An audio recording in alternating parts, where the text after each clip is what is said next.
സംഘപരിവാറിന് വളമിട്ട് കൊടുക്കുകയാണ് ഇവർ ചെയ്യുന്നത്, ഈ മൗദൂദികൾ ചെയ്യുന്നത്.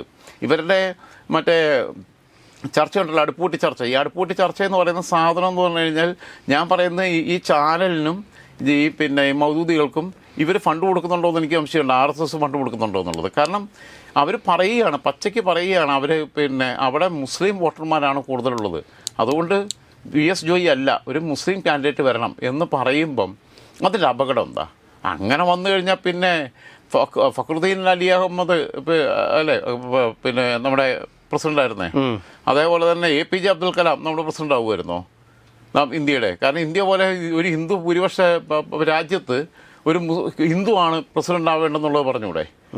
അല്ലെങ്കിൽ ഗ്യാനി സൈഡ് സിംഗ് പ്രസിഡന്റ് ആകുമായിരുന്നോ? മൻമോഹൻ സിംഗ് പ്രധാനമന്ത്രി ആകുമായിരുന്നു, സിഖുകാരൻ. അപ്പോൾ ഈ ശരിക്കും പറഞ്ഞു കഴിഞ്ഞാൽ ഇന്ത്യയിലെ ഈ മതേതര ജനാധിപത്യ സംവിധാനത്തിനകത്ത് മതപരമായ എലമെന്റ് ഏറ്റവും കൂടുതൽ കൊണ്ടുവന്നിട്ടുള്ളത് ഇവർ തന്നെയാണ്, ജമാഅത്തെ ഇസ്ലാമിയാണ് കൊണ്ടുവന്നിട്ടുള്ളത്.